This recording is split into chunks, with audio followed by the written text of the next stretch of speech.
We played Halifax a few years ago at home, and Dawson Theed was just running amok. He's just bullying everybody. And before the game, Harry Matsuoka had told me, and he was joking. He's a very jokey guy, but he had told me that he was a black belt in karate or something. So during the game, Dawson was like running amok, and I kind of like stood up to him a little bit. Like I kind of like forward checking or back checking, whatever, hit him into the boards. Common theme from Tyler, by the way. Yeah, I'm bullying these big guys. He kind of like bumps me back, and I was like, don't make me get Harrison. He's a black belt. And Dawson's like, who the fuck is Harrison? And then I told Harry that. And he's like, Baser, like, I am not a black belt. Like, do not be spreading that rumor. Let's get All right, we're back. Episode 7 of Morning Shootaround, and the, of course, regular cast of characters: Christian Del Bianco, the man who built the place, Tyler Pace, and our special guest for the episode, Mr. Eli Salama of the Calgary Roughnecks. And as usual, before we get there, we sort of have to pay some bills. Of course, this podcast, as always, is brought to you by the Performance Center. And Pacer, it's been a while since we've told the people about the Performance Center. So before we get on to the next point, why don't you tell the folks listening what the Performance Center is? Sure. The Procaliber Performance Center, located here in Port Coquitlam. We have a kind of state-of-the-art type place. We've got a shooting cage here. We've got about 1,300 square feet of weight room, and we're here basically to help you become a better athlete, whether you're a striving lacrosse player, hockey player, football player, soccer player, doesn't matter, or you're a parent that just wants to get in better shape. We've got a team of trainers who can help you reach your potential and achieve your goals. And some of our coaches, our Procaliber coaches, on the lacrosse side specifically, include guys like Eli Salama, Christian Del Bianco, myself. So if you want to work on your shot or your defensive technique or your goaltending or your dodging, come this box season or into next field season, we're the place for you. So hopefully we'll see you guys soon. Procaliber Performance Center. Is there anything you think I could help some of the athletes with? Shooting crossbars. Shooting crossbars. Yeah, I think so too. Yeah. Vision. Just on floor vision. I mean, you said it. Yeah. Rec specs. Tino was saying before that he has to wear glasses under his helmet. His eyes are so bad he can't wear contacts. They don't make him thick enough. So he's got the goggles. okay, He's gonna be bubbles out there. So over the summer, I broke my regular glasses, so I had to get new ones just in time for my wedding. Thank God. But that my prescription changed. So I have a lazy eye. That's my problem. So my eye turns in. I see We're double just finding vision. this right now. We could have been making fun of you this whole time. No, you can't. It's actually like I see like triple vision. It's not just double. It's pretty bad. But so men's league, like we just started practicing, and it's like my first time playing since I got this new prescription. So I put my helmet on, and guys are passing me the ball, and I'm seeing 3 balls coming at, and so like I'm like moving my head because it scares the shit out of me. So I went home that day. Coach is like, the ball's not gonna hurt you, Tino. And like my buddies are like laying into me. I'm like, I didn't get bad all of a sudden. Like you're passing me 3 balls at once. So like I went home that day. Like I was so mad. Like Jen was like, "What's going on?" I was like, "I can't play lacrosse anymore." I don't got it. So we did like a throw around a couple of days ago, and I was like, "I'm just gonna try to put my glasses on underneath." Like I just decided to kind of like soak it. Everyone's making fun of me, but I could finally see again. I just look ridiculous. So Bash brother. Today I was Googling and I found I can't remember, I think his name was Horace Grant, the old like Chicago Bulls player that wore like the thick goggles. When I go home tonight, I'm ordering those and I'm gonna get my prescription put in them. I'm just gonna go full in on this look. You're gonna feel like limitless. It's gonna be like Bradley Cooper. Everything's gonna be clear. I might be able brighter. to make like the Vegas Desert Dogs or something. Yeah. You might be able to play Senior B.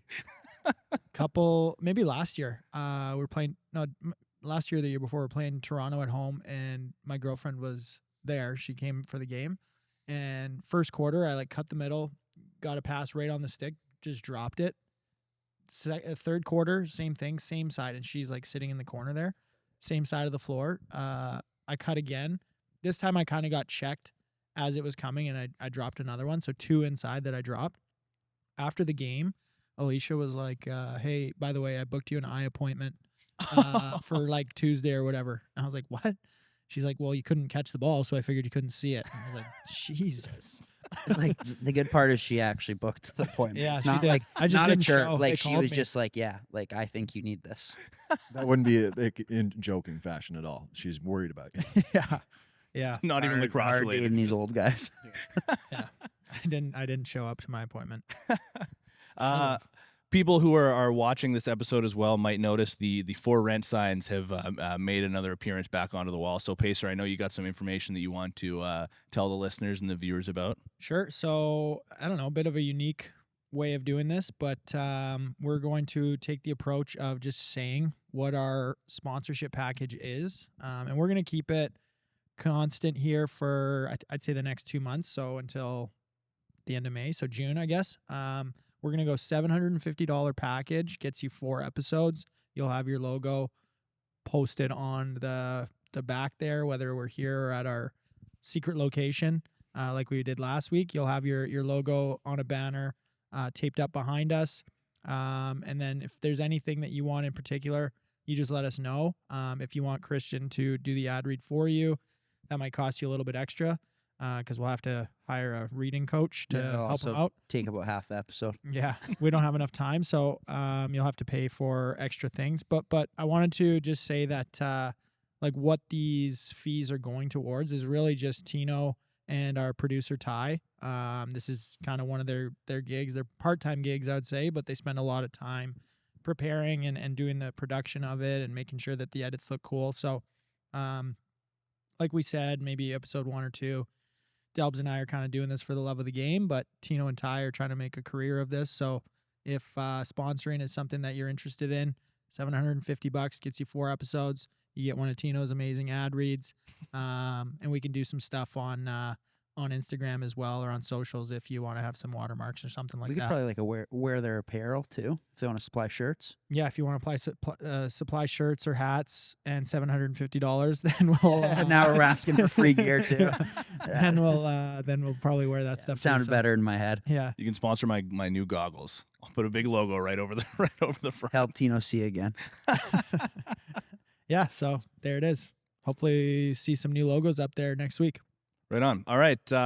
Finally, towards the episode and towards our guest, Eli Salama of the Calgary Roughnecks. Welcome to Morning Shootaround. Happy to have you here. Thanks. Hot start. Man, a hot few start. words. Thanks. It's gonna be a long episode. It's been maybe a bit of an up and down year, I guess, for Calgary. But you guys are still like in the thick of a playoff push here with 3 weeks left in the season. And I was actually like looking at your guys' standings or placement in the standings over the past couple of years. Like, I know you guys didn't make the playoffs last year, but this is kind of the Calgary thing where you kind of have like you find yourself in the middle of the pack, but then you turn it on in the playoffs. And of course, everybody saw what you guys did in 2019. But what's been your take on the year so far? Like, how's the year been for yourself? Yeah, as like the team is always like this. I don't know about you, Tyler, but like for as long as I've been in Calgary, it's always kind of just like fighting to get into the playoffs. It feels like it's never safe or secure. It's always kind of like we got to make sure we win out or win, the majority of our games to finish the season. But yeah, obviously made some moves at the deadline and got some big additions and hopefully all those pay off. But yeah, we're in a good spot. Just kind of nice to have a bye for the first time in a long time and take some time to rest and get back after it. A couple big games ahead. So How big of a factor is the bye week legitimately for guys to like rest up and heal up? Does it genuinely play a big factor for you guys?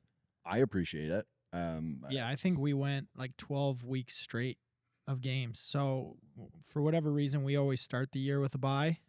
So we get one of them out of the way before we're banged up at all, other than like a little bit of, nicks and bruises from training camp. So I think we would have appreciated a bye a little bit earlier than we did this time around, but the bye this week, and then we play a game against Sask, and then we have another bye after that. So kind of back-to-back or close to back-to-back byes heading down the stretch. Like, it's nice to get guys healthy as you try to make a playoff push here. So Eli, I've been very excited for I knew you were going to be coming on, like you were on the short list of guys that were going to be coming on here. But I don't know if you would remember this or not, but you and I actually played against each other in back in your junior B days. I was a junior B hero myself. Tino was the kid with the glasses on. Under his helmet. Yeah. We There's a few wasn't of the those ball junior boy. He B. wasn't the ball boy. I played in Ridge, and we played against you guys one year, and you beat us 20-1. I don't know if you remember this game at all. I hope you don't, because it's better for me. But one of the most embarrassing games that I've ever been a part of. And yeah, just wanted to put that in front of you and see if you remember that or not. Did not remember it. Happy to relive my junior B glory days. Anytime anybody asks, I'm always willing to talk about that. But yeah, no, 20-1. Not a great showing. remember. No. Do not remember. Yeah. It must have been that summer. I was at I was at the junior B provincials, I think, or I don't know. Something was happening in Coquitlam. It must have been provincials, yeah? Yeah. Junior B provincials. And I was there sitting with Pat Coyle just watching the game. And there's this like long-haired freak athlete cruising around, scores 3 breakaway goals, like just dominating on defense. And I look at Pat, I was like, why isn't that girl on our team? And Pat laughs at me. He's like, yeah, I guess I made a bad decision here. Like, that's Eli. He's really good. And then Eli joined our team, I think later that summer. For the playoffs. And then we went on our run. Win a Mento. Were you playing short man too right away, I feel like? I think so. Yeah, Yeah. I like, feel like right it was away. like- Yeah. I think it was like, Pat still denies that it was his bad. yeah, I was a part-timer, like just kind of hanging out in junior B because like I didn't play at school. So I was like, my first couple of years, I was like, I'm not even going to go for the junior A team. Like there's all these guys, like I'm not going to play. So I was just bombing around in junior B. I wanted to play A that year, but for whatever reason, I was hanging out down there and had a blast. It also helps when you go to school and you put on 35 pounds of muscle. Yeah. Like that's might affect your chances. Yeah, I'm the same height and I'm 50 pounds heavier. And I'm not like a huge guy. Like I was an absolute rail when I went to school. There's that mic'd up segment recently where Jack Hanna was mic'd up for Vegas when you guys were playing him, and he just screamed from the bench. He's like, whatever he says, he's Smallest like, guy. yeah, Salama, you're the smallest guy out here. He's going think after the that's out of smallest guy. context. He's I think going it's out- after yeah, the smallest yeah, guy. yeah. It was. And in fairness, I was going after the smallest guy on the floor, but Who was it was that? Webster. He's a rookie and he was just acting out of line. So I tried to address it as one does. And then Jack had a fight about it. But then Webster ratted me out to David Brock. He came up to me on a face-off. He goes, "What are you messing with our rookies for?" I was like, first of all, you know who I am. I don't fight. Like, I'm not doing this. And I was like, your boy's acting out of line. I had to address it. We're all good. And he goes, okay, fair enough. And then Barclay came up to me. I had to have the exact same conversation with Eli's him like, too. don't make me send Harry after you. He's a black belt. You All know? over again. Harry's just getting dragged into everyone's mess. Okay, well, you mentioned reliving your junior B glory days, and that's something that I've always been really intrigued about your story, because I think like when you're in these different Procaliber or Roughneck clinics where you're doing coaching, I always enjoy hearing the perspective of guys like yourself or other guys in the league that have made a legitimate name for themselves, and they've started off, playing not at the highest level. And I was reading an article earlier today that included back in your minor lacrosse days as well. Like you said in a quote that you never you didn't make the top A team, I think, until intermediate, I think is what it said, which is pretty incredible. And now, you're a champion at pretty much every level. Like you've won at junior B, you've won a Mento, you're a world champion, you've won in the NLL. So like, what kind of perspective does that help you bring when you are coaching some of these different kids? Yeah, I think the biggest thing for me was I was just a late bloomer. Like I had no stick skills, not that I do now, but I was just kind of like, I just had athleticism and speed to rely on. Soccer was like my number one sport growing up. So I was just kind of focused on that. Probably about 14, they kind of flipped where I was like, okay, I'm getting worse at soccer and better at lacrosse. I may as well just kind of shift focuses. But like I don't think it's ever too late for anybody. Like, there's crazier stories of guys making it to the NLL than what I've kind of done. But yeah, junior B and, playing B growing up in minor, and always like A2 was like the highest I ever really played. And like you said, like inter was the first time I made the top team in box, and I got healthy scratched all the time. Like I barely made it. But then, a couple more years of B, and then, just kind of caught it. Like in 2016, I sort of figured it out, is how I joke about it. But yeah, no, it's never too late. You always have a chance if you put the work into it. I was actually talking to a parent. There's a kid training here today. I was talking to his dad, and Ramo Shinato got brought up, and how like he was never like, he just went straight to pro out of junior, but he was never really like an A player. Sounds similar to your story. And I think that for us, like when we make the split or the switch from everybody plays both ways to now there's like offense and there's defense, your teams that maybe you grew up playing with your whole life. It's this core 15 or 12, 15 guys, whatever. It changes because some guys are like significantly better at offense and some guys are significantly better at defense, but not everybody or most people aren't like really good at everything. So that's kind of where guys like yourself probably thrive, is when it's like, oh, I don't really have to play offense anymore. Like I can just focus on defense. And then you like he alluded to, you're a freak athlete. So Just it makes it easier to play bigger, defense. faster, stronger. It really helps with defenders.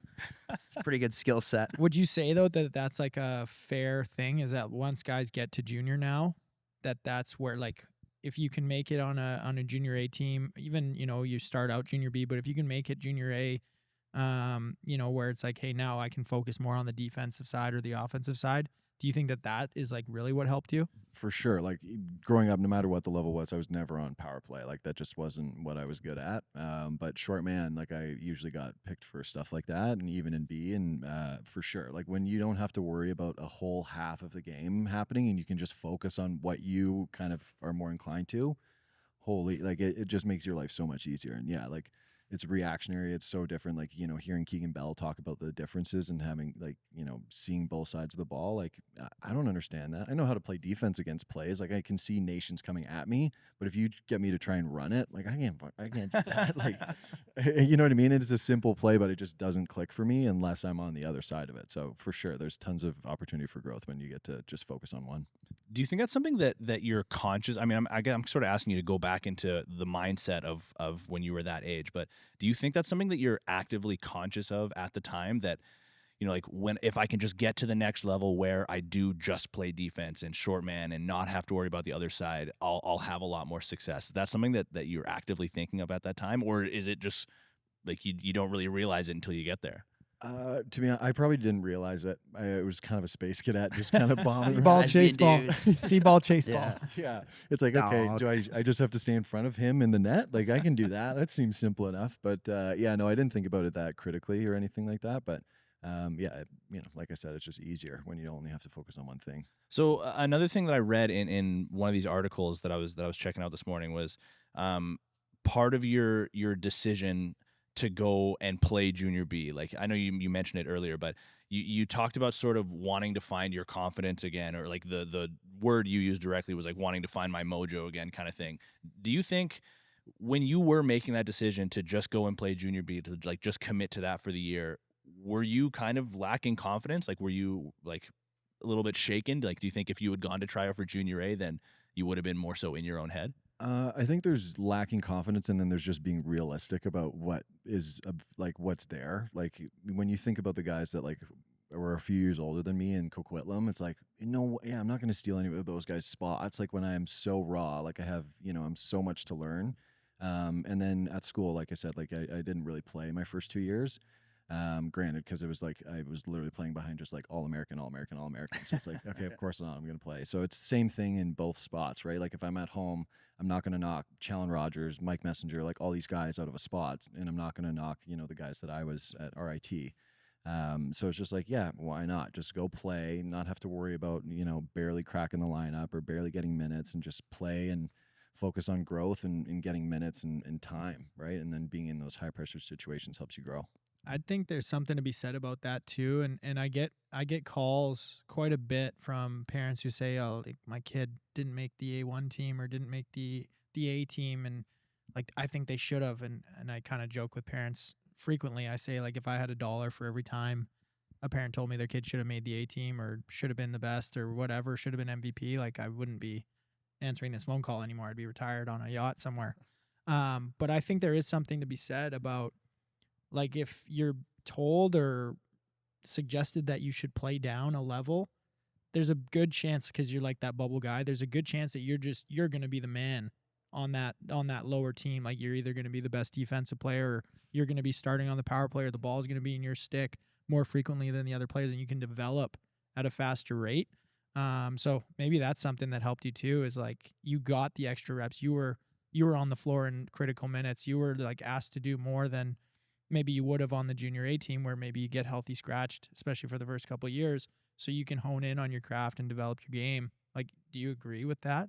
100%. Like it doesn't really matter what level you're playing as long as you're playing. Like if you're looking for growth, like who cares what level it is, frankly? Like it doesn't really matter. Like I'm a huge advocate for D3. Like yes, of course, like kids in high school want to be in D1. Like of course you do. Like that's everybody's dream is to play at the highest level.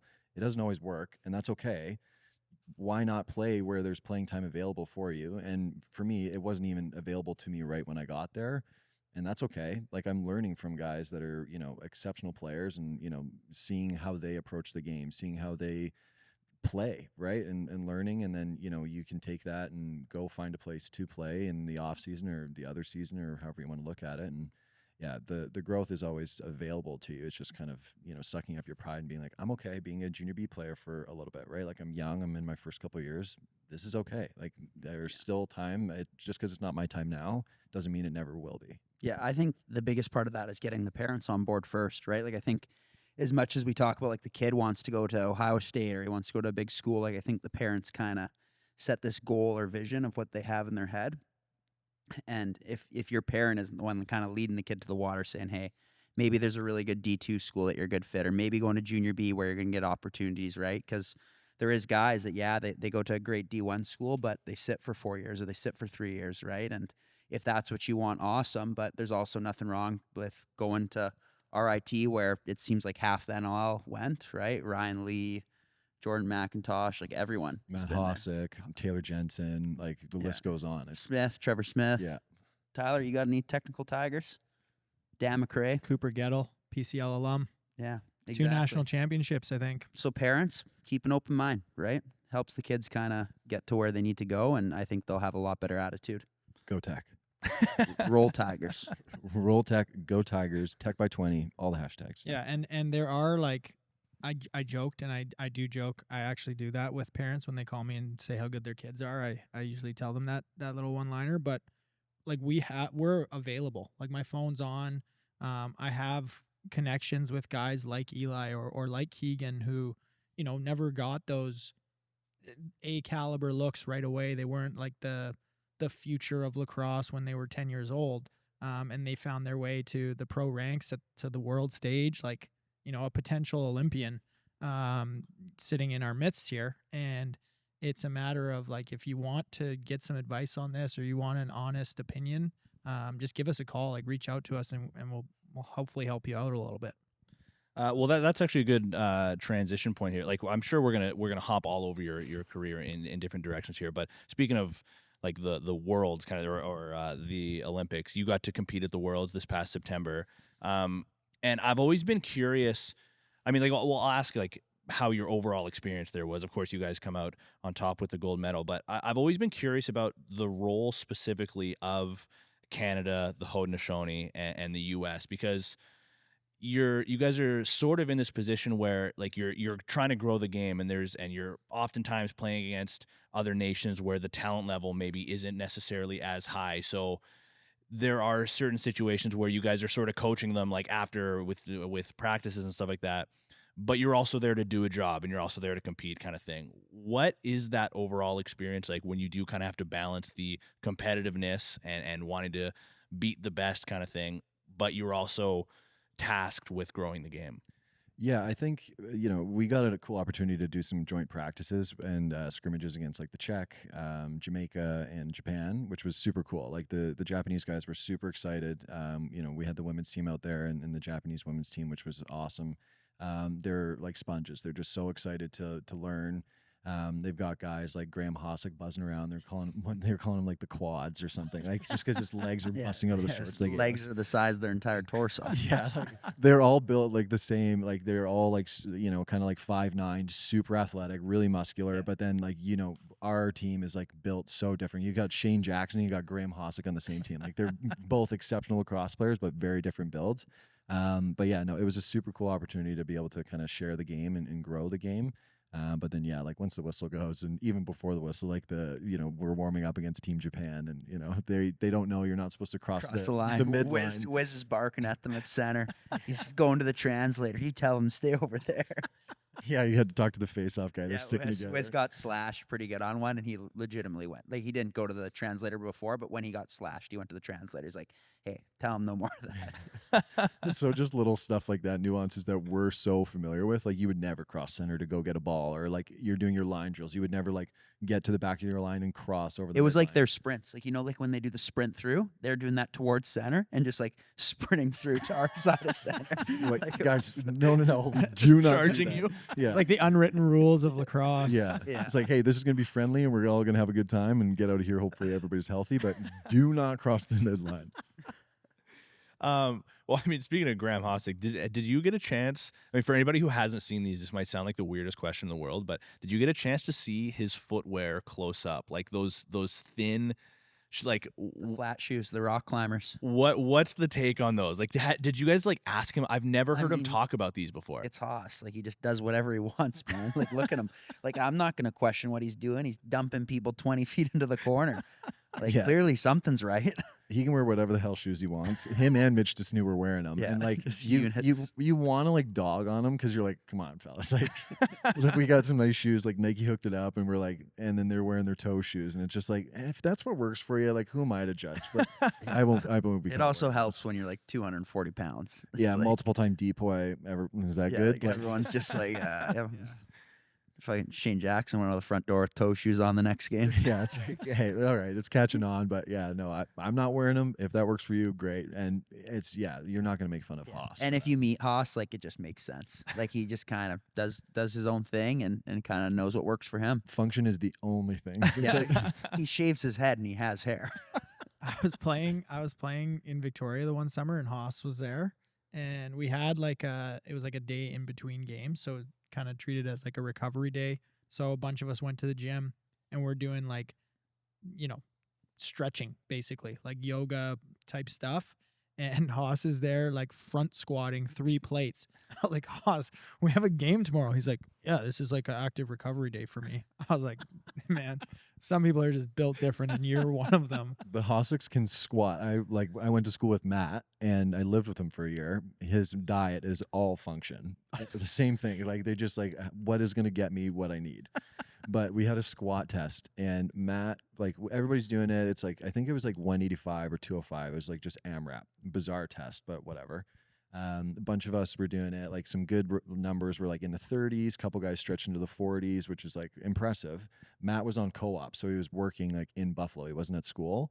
And he sent in his results 72 or something like that, like 30 more than the next guy. And nobody called bullshit. Everybody's just like, it's Matt. Like, that it's makes sense. probably true. Like, we're like, do you think he used like the wrong weights? We're like, no, he's way too smart to do that. Like, do you think he's lying? Never would be lying about that. Like, it's just, they're different, man.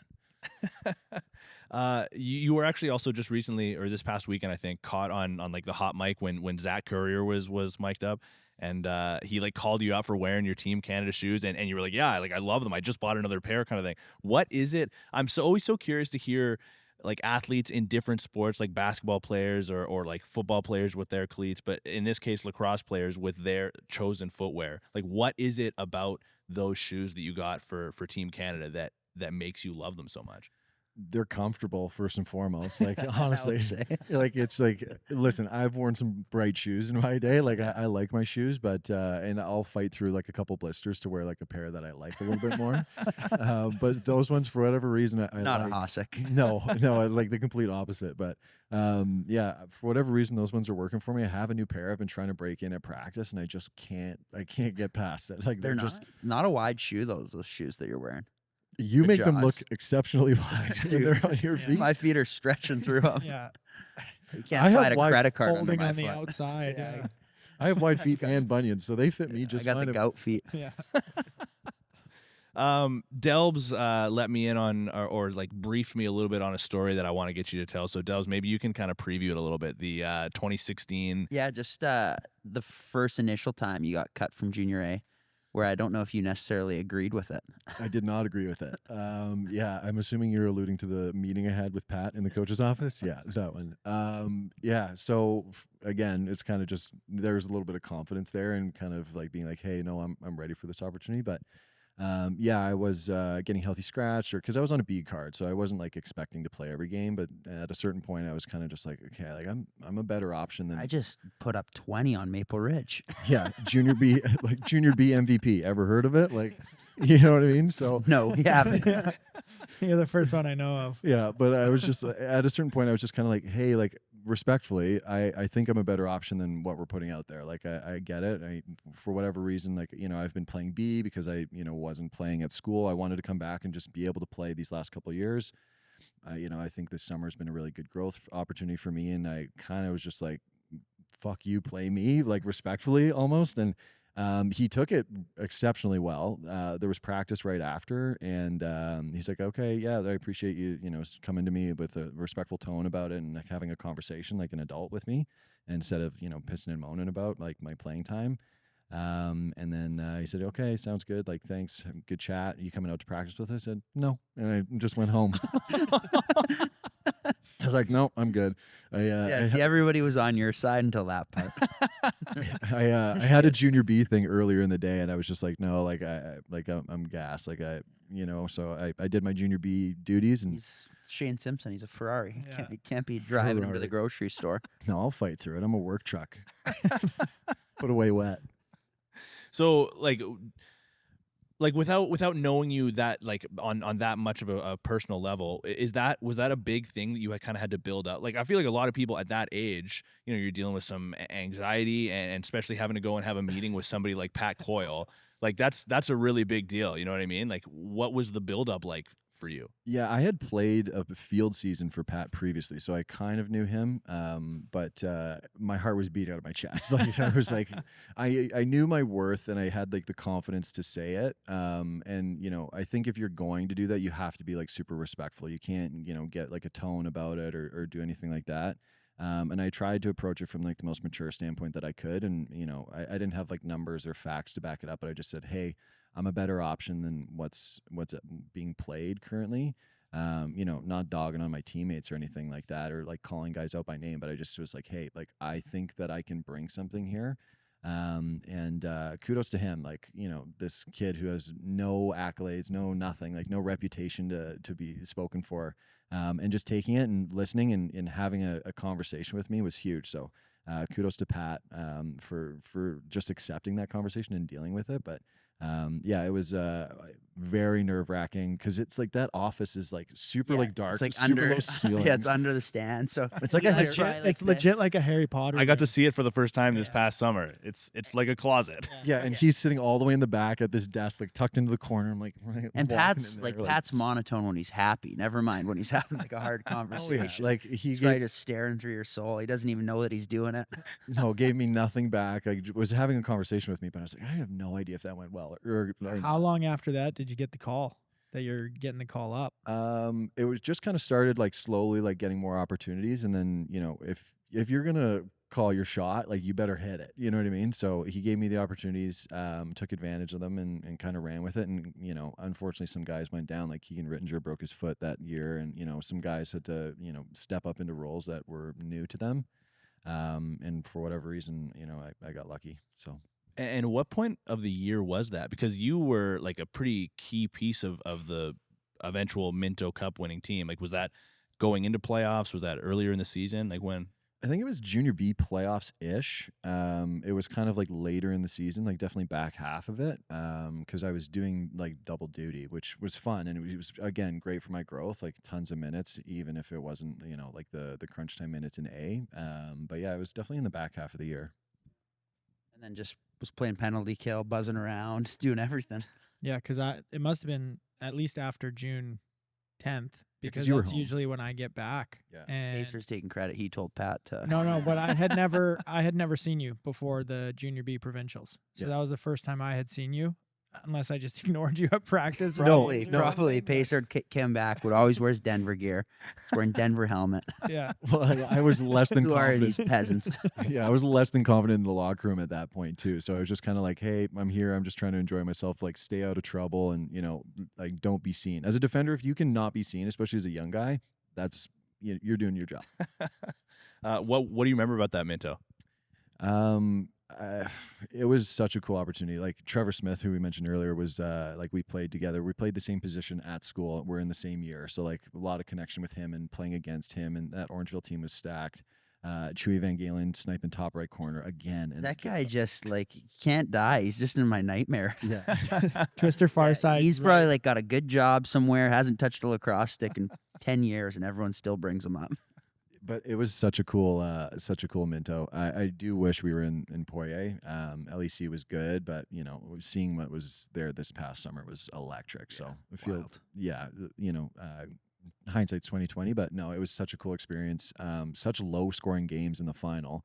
Guys battling through injury, Thanks, Tyler. like he's just figuring it out and fighting for everything. It was cool. And I don't know if you remember this, but I broke your helmet at a shoot around. Exploded my helmet the day before the. I think I have that helmet, Yeah, the it was- silver one. Yeah, it was before Yeah. the second game or something, or the second to last game.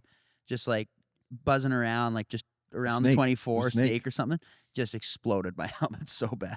Yeah, called my shot earlier in the year, and then I just belt our starting goalie and like the backbone of the team in the face, break his helmet. He's like, "Don't worry, I got my other one." Like you had enough because you had your Calgary ones or something. But yeah, I think I tried to throw a twister on the run with like the long stick. Like I was using the full length shaft in junior, 46. and it just did not go at all where I was hoping for, and I have never thrown one since.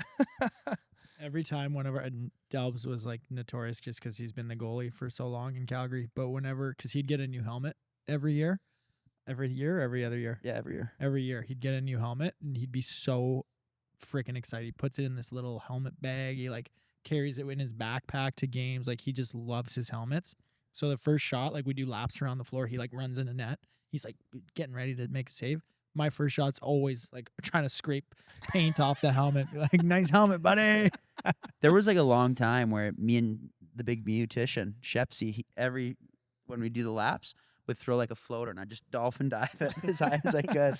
That was like our little ritual we had going. Sticking with the Mento for a sec, I had a thought over this past summer just because I was so. What are you laughing I'm laughing at the Van Scheppen thing. That's It pretty was so funny. good. Subi did it. And then somebody tried to find him in court. He's like, he jumped into it. Do you guys think, and this might be like the most freezing cold take in the world, but just seeing how electric the atmosphere was for this past Mento, and with the Mento itself being one of the, I think it's the oldest trophy in lacrosse. Do you think that the Mento Cup is more sought after than the NLL Cup? That's a hot question. I think it's because junior, like obviously so many more people play junior. It's like something that like if you continue to be in the game post junior lacrosse, like it's such a cool thing to be able to hang your hat on. I do think like the pro trophy is like the pro trophy. You know what I mean? Like that's The best of the best. yeah. But there's a lot of the best that don't have a Minto. Lacrosse is weird that way. Like Mans, Mintos, and then NLL championships. It's like these three huge trophies, and it's like, okay, how do you weigh them now? Like obviously the Mans kind of getting weird now, just with like it feels like everyone's just buying it now. That's But not like the President's Cup. not the Prezi. No, the Prezi is just No, Prezi, you earn a Prezi. that's integrity right there. I do think a little bit of the factor to that Minto question is the fact that there's so much history with the Minto Cup, and meanwhile the NLL, for example, the trophy has changed like frequently a couple of times, and then there was also the one like the huge wooden one from a bunch of years That ago. was electric. That should be the trophy, I still think. I agree. The one that's like the veneers peeling off of it, the top's all banged up. It Old looks school like tro- the President's Cup trophy. Yeah, like bring some grit back. Old school trophies forever. Like keep the tradition. Like the trophy's been through so much. Like didn't you break the Minto? Yeah. Like right Dropped off it on my his head. right On my away. head, Yeah. I was banged up too. Dropped it That right should be on the first dome. thing that they say. They never tell you. Oh, like by the way, it's 3 pieces, the trophy. So Yeah. the first kid who goes to pick it up just goes straight over his head. Didn't Reader do it in 18 too? Yeah, Like, almost did it. yeah. We separated it for him. This year they took the ridiculous. lid off. This year they Well, the before- base isn't connected to Yeah. the trophy, so Yeah. I like picked up the base and the whole thing Everything- came down on everything my went- head. Well, so I actually learned that not in a firsthand like you, but this summer, because when we were getting ready for the media day, the press conference, Garrett Ongaro like brings the thing in and he's like, "Tino, I need you to lift it on the table. I can't touch it." Like obviously very superstitious, so I had to like lift it up And you dropped it, didn't you? Well, I did. No, I didn't. But I pulled It's as the close as he ever got. Truly, I pulled the cup like directly off of the stand that it's on, not thinking that I thought the Yeah, stand there's was one going to come. piece, yeah, it logically. completely caught me off guard. So yeah, I think. But yeah, I do think that the fact that it is such a historic trophy and it is like visually as well, you can see the age with it. I think that plays a big. Personally, I think that plays a Yeah, big. that isn't the actual Mento Cup, though. It's not. No. Like, that's like a dummy that they hand out every year. Like, the actual one, I think, sitting in a safe space. Really, Like the original. I didn't know that. I didn't know that either. Yeah. It's the same thing. I think the Man Cup's the same. I think they're letting lacrosse goons, like, after what happened with Peterborough in the Man Cup all those years ago. Yes, because it's the same as like the Stanley Cup. Like you get a day with the Stanley Cup, you do what you want with it. Like, shouldn't the team that just won it get the real Yeah, one for I like? think we get the real one. I don't think so. We can. Jamie? Any idea? Is it the real Mento Cup? He thinks Maybe. it is.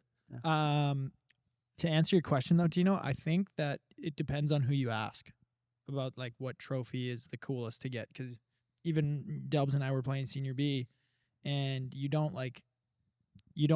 understand how important a Senior B trophy is until you start to talk to people in Ladin or in these like Senior B markets, where it's like, oh, the President's Cup is like the be all end all for them.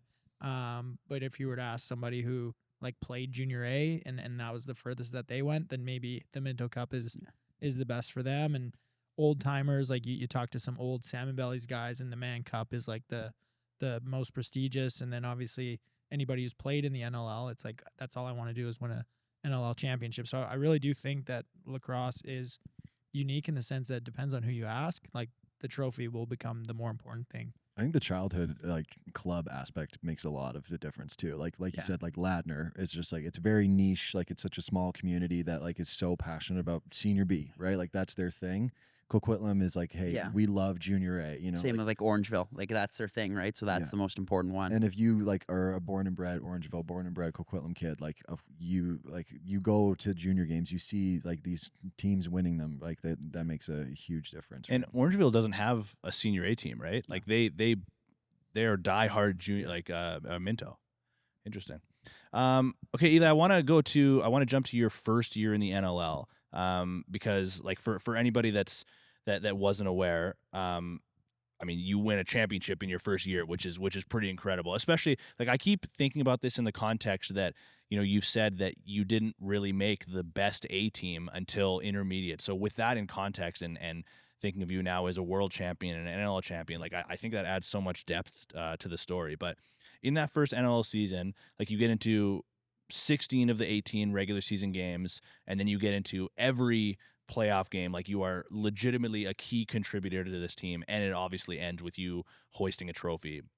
What do you remember about, I don't know if roller coaster ride, but just the emotions of your first year, obviously ending with the ideal ending?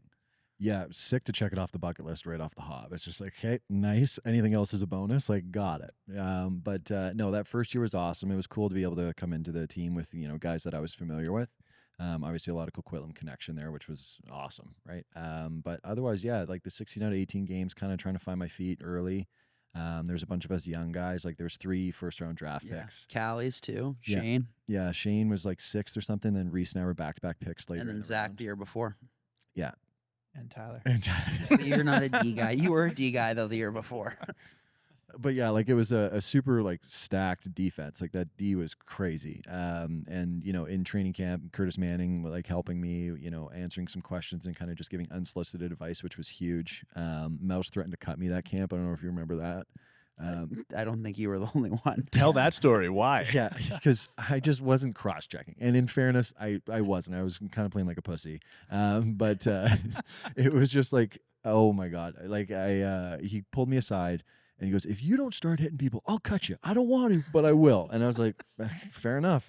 2-hand tough the rest of my career. Like That's his big thing defensively, 2-hand tough Okay. for Mouse. Yeah. If you're not playing 2 hands on your stick, like cross-checking people, then you don't belong on his That's why he team, loves basically. Braden Lady. He always said like the kid, farm boy strong lives and dies by the cross check. Yeah, who's a dog, by the way. Played a couple shifts with him. Oh, he's the man. Way better than this guy. People probably a listening better only, defender than me. Definitely a better defender. people listening only don't know which of these two you're talking about when you say this guy. Christian Del Bianco. Yeah, sorry, I forgot we're partially audio here. Yeah. Rookie. But no, my rookie season, to finish answering your question, was awesome. Dream come true, like super great leadership. Dan McRae, go Tigers. Just being able to Roll Tech. That's right. Just you felt it in the room, like especially when Kinger got back and got healthy, and we just went on that run. Like it was wild. There was a stat there that like when Kinger and Dobes were in the lineup together, like up until early this year, they had never lost a game together. Whoa. Jeez.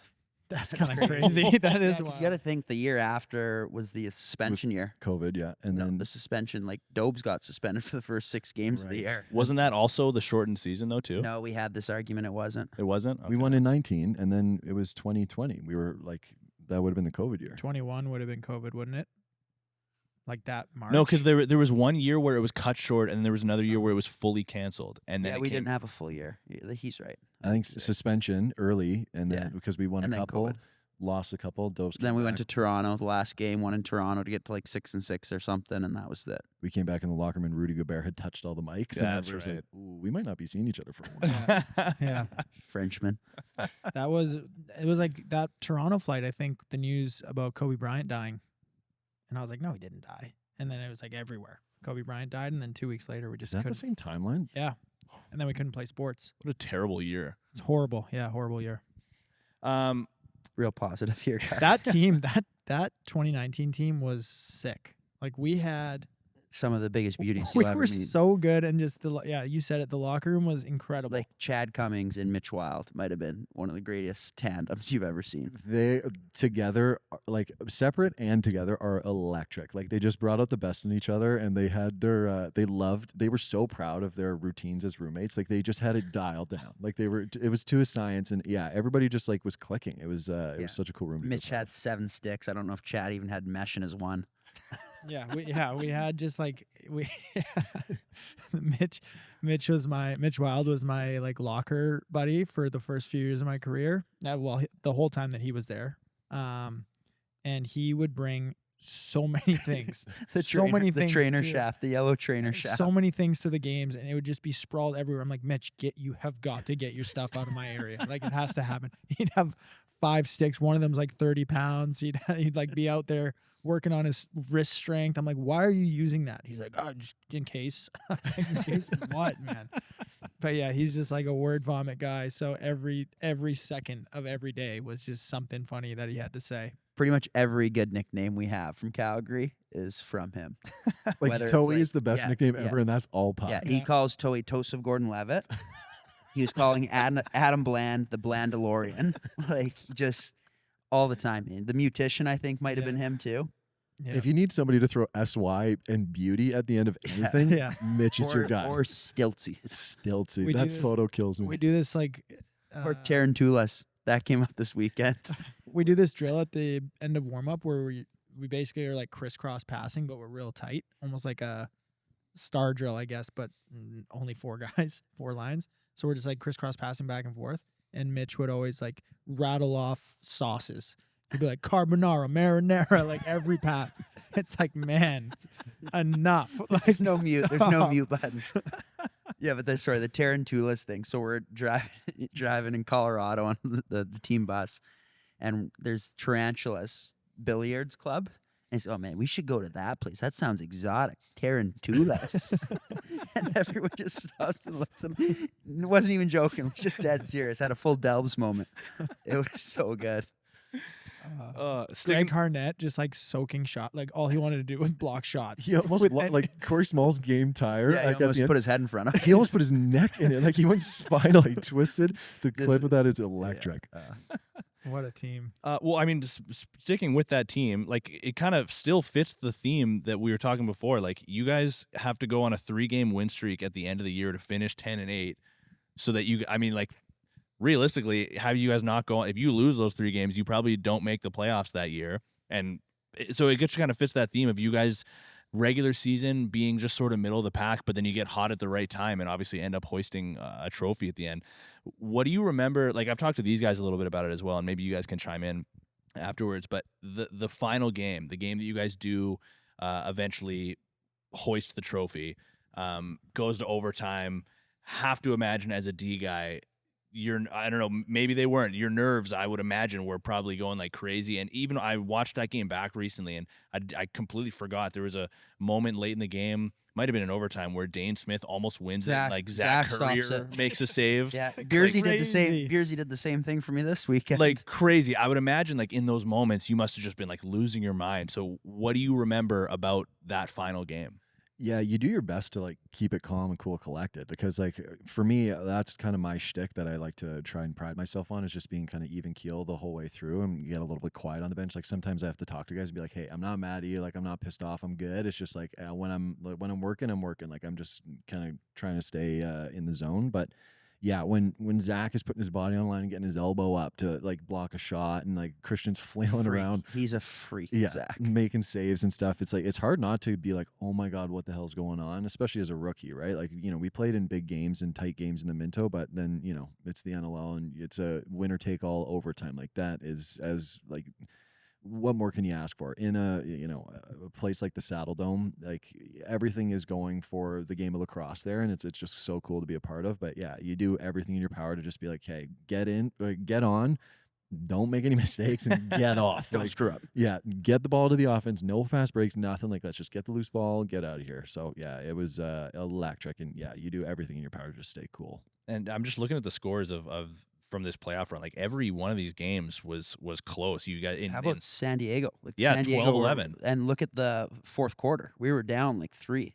and then Colorado in like in the second round, you guys win 8-4. Like that's a low scoring game.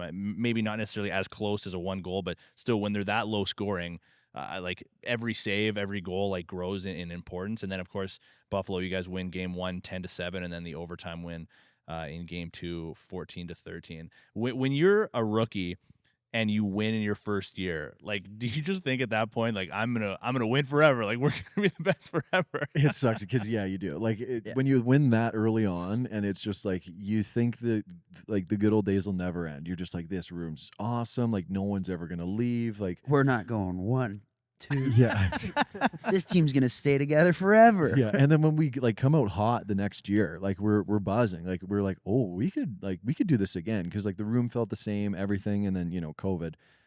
But no, like you don't think it's easy, but you think it's more attainable than it is. Like it's so much goes into it, so much like good bounces and good fortune, and the team coming together at the right time and everything. It's such a hard thing to describe. So you're super thankful to have been a part of that. But yeah, you unfortunately do think it comes easy. And You don't realize how many good teams never win it.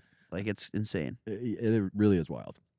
And yeah, you like don't think about, like I was second year, Eli was his first year. You don't think about like the significance of it being a pro sport and how like there are business decisions that get made every off season, and guys want to move closer to home or they getting paid somewhere else.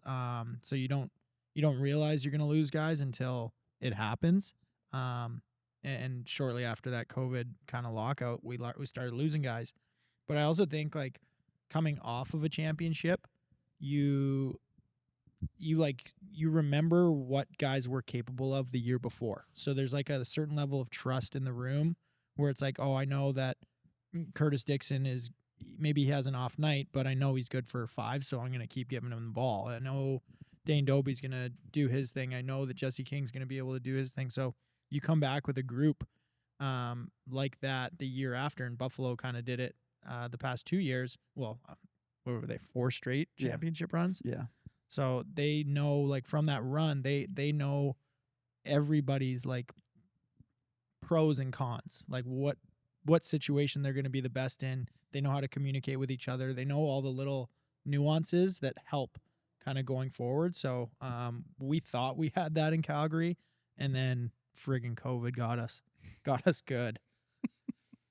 You said like it only got you guys. It Oh, didn't it get got anyone us good. else. No one else had to go through it. Oh, it got For us us. good. Nobody knows COVID like the Calgary Ruffians. Yeah, honestly. I'm just. Do you remember what year Calgary switched from the red jerseys to the black ones? Year after COVID. It was the year after. I COVID. I'm remember. saying COVID got us Yeah. good. I was gonna say I'm trying to. I'm sorry. The only They took thing. our season. They took. I our hope I can coach. say this. But I remember flying into Calgary early for the turf reveal, and Laura at the time was the one picking me up from the airport. And I was kind of like, you guys like prepared for today? And she's like, what are you talking about? I was like, the fans are gonna riot. Like, she's like, I think it's like the jerseys are super cool, the turf's cool. I'm like, this is a red city, like a diehard red city. Sure enough, Facebook that night, we were just getting taken to the cleaners. Yeah, torched. I was gonna go back to the year we won. Like we knew we were good during that late stretch. I think Jesse had like really started getting his feet wet and like started dominating a little bit. But we played Saskatchewan, I think, in the season finale, like game 18 And of that year, and we house them. thumped them. It was at the home. St. Patrick's Day game. I think it might have been. It might have been a couple games earlier. No, I don't think so. Yeah, we thumped them in front of like 17,000. He's gonna look it up Look here. Look it up right now. But we pumped them, and that was like Sask. Sask had everybody. Sask was still kind of their dynasty Sask. And so they were the team that we were looking out for. This was still West versus East. So they were the team. It's like if we can't beat Sask, like we're not for real. And we dominated them. And I think after that, like all of our confidence went through the roof, and we just went on a tear. It was on 4/20, 2019, in Calgary, in front of 19,289 people. 18-8 final. Dane Doby had 4-4. Pacer, you had 4-2. Jesse King 2-4. Curtis Dixon 1-5. Chip in, Curtis. That's a sellout, no? 19 plus? Yeah, Like, that's a that's a sellout. sellout, yeah. Sellout. Yeah, a lot of that was like when Sask was bringing busloads of people. to Yeah, our they had like games. a little like college section. They had, Yeah. like the little triangle in the corner. Yeah, they had like a pizza slice of green at the Rough House, and we just thumped them. Wow. Gotta feel good. Okay, I'm at the end of my Eli specific notes here. Unless you guys have something else, there's still some more notes to get into like afterwards. But I know Pace has got to do his recaps here pretty quick. But before we go to that, do you guys have anything else specifically for Eli? No. RIT. So what other like talk us through how you get to RIT in the first place, and then while you're there, like the dominance of RIT over the last decade and a bit has been crazy. So to be on a team like that with Coach Kuhn and being around winners and being around future NLL guys like all the time, why RIT? And then talk us through like your college experience. YRIT is pretty easy. I just didn't really have any other options. It was like, do you want to go to SFU or do you want to go to the States and play lacrosse? But like I had RIT in Limestone, and I had a good old fashioned case of senioritis in grade 12. Like I mailed it in, and I got I was like getting like scholarship opportunities that I just didn't feel were accurate. But I was like, okay, I don't really want to go to these like lower name like D3 schools that were just kind of fishing for Canadians at the time. Like they saw these other programs doing well with it, and I was like, yeah, that just doesn't really make sense. Like I should be getting an academic scholarship for the effort I put in. So thanks, but no thanks. And then talked to Coach Wilkins. He saw me at All Canada Games my senior year. And had a brief conversation with Limestone, but nothing really kind of amounted of that. And then RIT, I just said, hey, like I'll give it a whirl. A couple other like Coquitlam guys were talking to RIT at the time, Josh Kemp and Alex Bodine, and I was the first one to commit. And then I think Josh committed pretty shortly thereafter, and then Alex had a couple other schools that he was thinking of, and then he ended up coming with us. So the three of us were like, hey, like long way from home, but at least we got each other, and we'll figure it out from there. And then you're the only one that stayed. Yeah, yeah. They, You had the thrill. We The got each thrill other, was right, there. guys? the whole thrill, nothing but the thrill, Aiden Milburn. So yeah, there was a little bit of a bad rap for the BC guys there for a minute, but they're back. We're back. Again. We're back. We're back. Yeah, like guys like Patrick Shumay have been there since, and the reputation's alive. But it was kind of just like my best and only option. I only went on one visit, and it was to RIT, and they have a big Christmas party every year for the lacrosse team, and I just so happened to show up on that weekend. Had a blast. There was a couple other recruits there, and we were just like, yeah, okay, this is kind of sick. Like, I could come here. And then met your future wife at RT. Met my also future- a Tiger. Also a Tiger. Yeah, she's the athlete in the family, D1. Not a big deal. So found a Canadian girl down there playing some hockey, and RIT was one of the best decisions I've ever made. Everything about it, the program, the leadership there. I truly cannot say enough good things about it. And whenever, kids in Tyler's program, are considering RIT, or every once in a while, Coach Wilkins will text me and say, hey, do you know anything about, so-and-so? I'll reach out to Tyler if I don't know anything. But yeah, it's just such an awesome place, and I truly cannot say enough good things about RIT. Go Tigers. Do you ever go back for any like alumni stuff? I was living in Ontario a couple years after graduation, just because my wife was going to school at McMaster, getting her master's. So went there for a few years. There's like half the team when I was there was Canadian. Like we used to do inter squads where it was like Canada versus the U.S. and like the couple like goalie or Fogo or something, we would have to like switch. How bad did you guys beat them? Our offense was always so sick, like so sick. Like my first year, we had like Brad Gillies, like Alistair Warren, Kyle Ackman, like these guys that like Leeser, like so many guys were. It was just like nobody had an offhand, but you just couldn't stop it. Like we were just zipping the ball around, and you could tell like when the young guys had like not guarded Canadians. Americans just like don't really understand like the Canadian style. It's so foreign to them. So when you see like that, and it's just like when Coach Wilkins, who's Canadian, like is putting an offense together, it's like, okay, this will work. But yeah, like having half Canadian too was like so sick. You just felt like so at home all the time.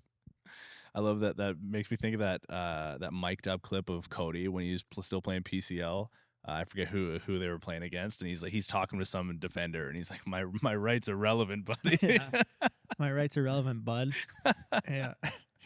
Cody was a goon with PCL. Oh, he would just shit talk everybody. He'd like come off the field like shit talking the other team's coach. I'm like, Cody, just chill out, man. We got reputations to keep here. Yeah. No, one other little side story. It has nothing to do with RIT or really anything, but Eli and I are roommates on the road, but not that recent. I'd say like in the last 2 years, the amount of times that Eli and I get mistaken for each other or like called brothers is bananas. What? All the time. All the time it happens. kidding Yeah, and I'm always so proud of it because Eli's clearly the more handsome of the two here, and he's just like bigger, faster, more athletic. He's just I can't score goals though. Can't score goals. That's right. So we're in Vancouver. We're in Vancouver, and I think Dobes brings in like a team. Yeah. Dobes brings in. Oh no! It was like someone from Calgary had come out. I saw him at camp this past weekend. Actually, really? He brought up this story. Yeah. So we're some guy from Calgary. I think he like won a trip for him and his son to come to the game in Vancouver, and so he comes down in the locker room after his kid's walking around. Getting like a ball or poster signed or something, and he passes Eli, and then comes to me after. He's like, "Oh, Coach Eli." I was like, "No, that's Eli." And he looks at Eli, he looks at me, he's like, "Okay," and just like walks away. I was like, "That's did it again. I still got it." I get Tyler Pace on occasion too, and I go, I wish I could score like that, but nope. Oh, it's the best. Take credit for some of his goals. Yeah, brothers. It's been right. It's our new bit. Roommates, brothers. Yeah. All right, is it time for some recaps? All right. I think it's time for some. I set up the button so the song will loop this The time. blue button. So yeah, that bottom right one. Yeah. Tyler, you just let us know when you're ready to go. Do you need the week or do you remember? Week 18. Attaboy. Here we go. This is your Week 18 recap in the NLL. Ottawa rolled into Philadelphia on a bit of a heater and then just kept on rolling. Riley O'Connor continued his hot streak, which included a hidden ball trick that left Demude saying, "Da fuck?" Teat tallies another 9 points as Ottawa closes the gap on the playoffs, while Philly seems to be looking forward to more matinee bull rides at Xfinity Live. Black Bears 13, Wings 5. San Diego headed to Rochester on a heater of their own, looking to take down the streaking Nighthawks. Rochester found Twine 9 times in the first half and then shut the door late to seal the deal. Fields reaches 110 points again, and Banesh becomes 5th all-time in career assists. Rochester looks like a sleeper pick that will probably bust your bracket. Nighthawks 14, Seals 13. Vancouver took a trip to Buffalo looking to get above 500 for the first time since the Stealth had Paul Rabel. Keegan Ball continued his dominance, putting up another 10 points, and thank goodness because Vancouver's goalie was as leaky as a broken faucet. Bandit Land paid full price, but they were only sitting on the edge of their seat all night long as their hometown heroes dropped back-to-back games for the first time since Garrett Billings was playing for the Stealth. Warriors 13, Bandits 12. A broken-down Mammoth squad headed into Sask looking to get back on track. Spoiler alert, they didn't. Austin Shanks and Ryan Lee went sock for sock, tallying 6 goals apiece. but Colorado just didn't have enough offense to keep up with the Rush, who look like they're finally starting to sell tickets at SaskTel. Rush 17, Mammoth 12. Georgia, in a must-win matchup against Halifax, leaned heavily on veteran player and former MVP Shane Jackson, who led the way with 9 points. Andrew Q, who always seems to find a flair for the dramatic, nets another OT winner as the Swarm take down the Thunderbirds 13-12. Georgia is looking for souls to steal as they enter the playoff hunt. And that's your NLL recap. Nice. Good Very job, good. Tyler. Very Pretty good. confident going into that, though. That was a good one. Yeah. Not bad, Leaky hey? nose and everything. You just battled through. Was it leaking? Yeah, it was leaking. I was You looking could there. see that it was Yeah, dripping. I was watching. It's hard to miss that thing. Big. Andrew Q only scores overtime goals. Like No, can he shoot gets the like rock. 100 points a Well, year. okay, that's not. I should rephrase. I should. I'm pretty sure he's scored Scores 40 a lot goals. of Should overtime rephrase goals. that. Nobody scores more overtime goals than Andrew Q. I think. Is that a true fact? Feels like it. It could be. Feels It's like every believable. time Georgia's in an overtime game, he's the one who ends it. Stating facts just on vibes. You know, Yeah, strictly a vibe. Big That's vibe a guy. vibe thing. Big vibe guy. OT vibe. If I was a gambling man, if a Georgia game goes to overtime, I'm putting money on Andrew Q. I think every time. Tino just thinks he scores 3 like all the time because he sees 3 go in at once.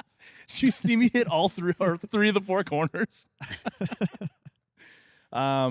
The playoff race in the final 3 weeks is going to be like bonker. Georgia winning that game was massive for them, but currently Georgia, Colorado, Vancouver, and San Diego all have 8-7 records. Calgary and Ottawa are both at 7-8. But like I went down for the 4 teams specifically that are still at 8-7 records. I went down to see who they're playing, like who's left on the schedule, just to see who has the harder seeming schedule. Not Don't that hurt there's yourself, Rain Man. okay, thank you. I'll get to it. Vancouver plays Albany, Toronto, and Philly. The Mammoth play Buffalo, Saskatchewan, and Calgary. That's a brutal That's a end of the bone saw. season. The Swarm play Philly twice and then Buffalo. And San Diego plays Halifax and then Albany twice. So the Mammoth have they got some tough sledding in these final 3. But the last few weeks of the season could be like crazy. I don't know if there's an easy game in the NLL. Like I know some teams probably have a harder schedule, but I think at the end of the day, if you're going in with that attitude, our schedule's a little easier than the other teams, you're probably gonna get kicked in the teeth. Well, you know what I find interesting was it a couple of weeks ago you specifically, Delves, were talking about going up against a team like Toronto late in the year. It kind of feels like one of those sneaky games that you lose where you do maybe go into it with a mindset due to their fire sale, but I even think Philly doesn't have their first round pick. They're going to be going for blood. I don't think they want to lose. I think most guys in the league, you have that competitive edge. So I think maybe the last game of the year for some teams, you're going to be playing a team that's mathematically out, but I wouldn't expect them to roll over. Yeah, I think that there's to start every game, everybody thinks they're going to win the game. So unless you can get off, if a team's, I'll just use Vegas as an example. If you get up big on Vegas at halftime, there's a chance that they kind of pack it in because it's oh, here's another L for Vegas kind of thing. That's kind of the mentality that maybe some guys have throughout the league, especially if their team is not succeeding as much this year. But generally speaking, every game that you go into, you think I'm going to win this game. So you're just going balls to the wall for at least the first half. And then you kind of reevaluate the situation at halftime. Then you mail it in. Some teams do. Some teams clearly do. I don't know. The difference between 15 and 14 teams is crazy. Yeah. Though. 25 less jobs, the league is just so much more dense. It's wild. Yeah, and even just looking at we talked about the early playoff matchups. If the season had ended last week, I think almost all of them are different now, and it was just a week later. But now it would be Buffalo, San Diego, Saskatchewan, Vancouver. That stays the same. Halifax would play Colorado. Rochester would play Georgia, and I think I would say the only 2 teams that are currently locked into their seeding is Buffalo and Saskatchewan. But even Halifax is 9-6. Rochester is 9-7. So they're the only team that has played 16 games. They only have 2 games left. But anywhere from 3 to realistically 8th, I feel could be scrambled in any order here. I think Sask could jump Buffalo. Yeah, I think so. well, Just part of it. Are we allowed to comment on this? On what? Who we think's gonna win in that. Well, he was saying they're locked. Like those two Yeah, spots are I locked. think Sask Buffalo's could. Still bump. the big dog. I think Yeah. they'll flex their muscles when they need to. And to be clear, I'm not saying that Buffalo is locked in one and Sask is locked in two. I'm saying Yeah. like those are the two teams, like top two teams kind of thing. Gotcha. But yeah, otherwise the end of the season, like the March to May is like seems to be one of the best initiatives that the league runs because it quite literally is like a march to the final week That's of the season. like also partially because it's all uniform standings, or what is it called? Unified Unified. standings. Unified. Sorry. Uniform if you want. Yeah, but I figured kinda you I'm guys not a would- fan. I'm not a fan of unified standings. Yeah, because it was a lot easier to make the playoffs without it. I don't think that's really. Really, you biggest just like that you played same team multiple times, I like more the, rivalry. I like the rivalry aspect, and I dislike the travel aspect. The travel's brutal. Like Brutal. our first couple weeks, like in Halley, in Albany, back-to-back weeks, is like, oh my I god, don't know, fellas, like I took 14 weeks off, so I feel fresh. Do you think is that a common opinion? Because everybody, not everybody, a lot of the media, a lot of the fans love the unified standings because of the fact that you get to see every team play every team at least once. Do you think more players are like preferred the East versus West thing? I completely understand it from like a viewership point of view, and it did feel weird where you just like wouldn't play teams that like For like 2 years. like I didn't play in the like Firewolves, Black Wolves franchise until this year. Like I did not play like an away game against them for 6 years. Like that's weird. Wow. Like yes, I think one of them got canceled with the COVID. We keep going back to that season, but like that's bizarre that I just had never played an away game against them. They'd come to us like one time. There's definitely value in everybody playing everyone. It's cool to see those different matchups, but yeah, like rivalry games and stuff. Like we'll always get 2 Sask games. We should always get like 2 Vancouver games just from like a rivalry standpoint. But the travel is brutal, especially when guys got to go to work on Monday. It's just like, fellas, like we got lives. We're trying to live here too, right? The NFL doesn't. Every team doesn't play everybody each season.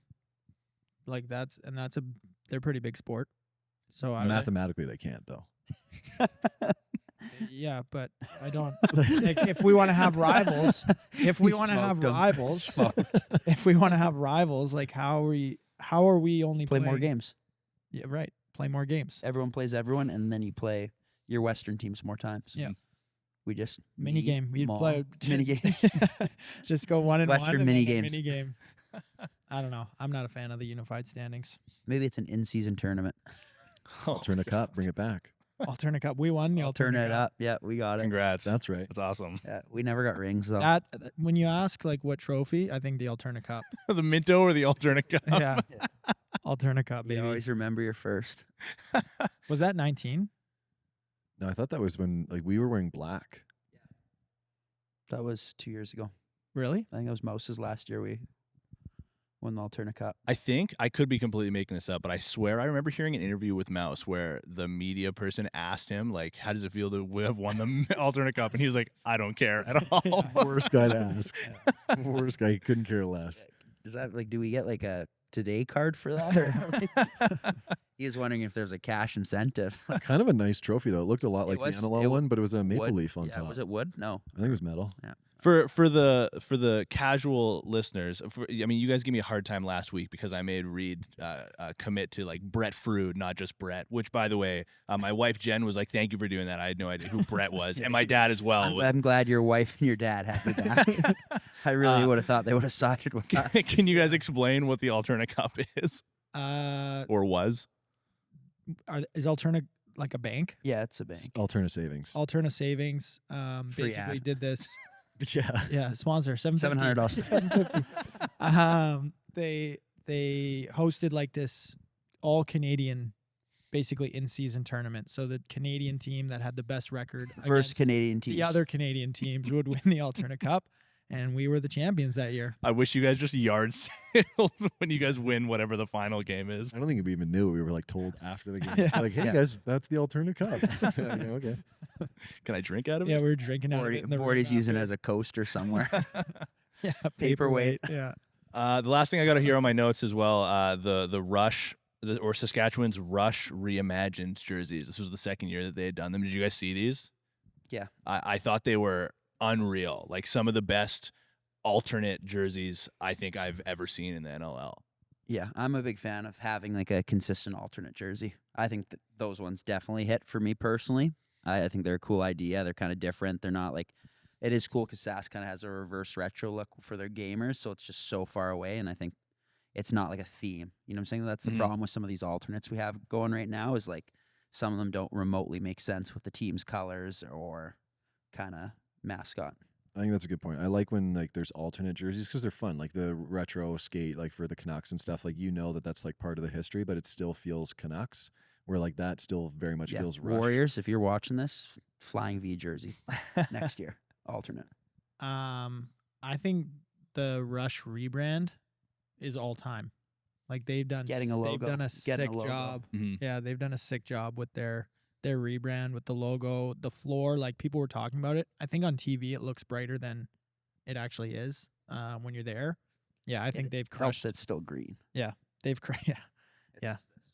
yeah, pretty much. But they've crushed it. They're whoever decided on those logos, the color scheme, like everything about it. They've done really well with it. Just a little too many boner memes. Yeah, I was gonna say their social media person is a villain. Yeah. I think they love that people are talking about it in that sense, though. Even Any publicity is good publicity. They very much so feel that way. That's for sure. But yeah, like I was curious to hear your guys' takes on alternate jerseys. Like I know the NHL did the reverse retro thing for a couple years in a row. I would love it if the NLL did something like that. Where I mean, like Sask did. I think their Reimagine one last year was sort of a reverse retro, like throwback to the Syracuse Crunch. I think it was. Yeah, it was. That and was then good too. Albany just recently did. It was like Wolf ones. That's like too close of a throwback. Well, That's like 3 Black years. Wolves. But I think that like for a team that's as like quote unquote new as Albany is, their options for throwbacks, like you The know, Albany one was sick though. yeah, I thought theirs The looked attack. really good, and like Vancouver could easily do a Ravens one. Like I think every team has an option, even Calgary could bring back the red and people would go crazy for that. with the derelict on the side. Yeah, people love when we have red on our social media posts. There's a comment every single time. Do you There's, like, guys have you guys wore the gray alternate this year at all? no.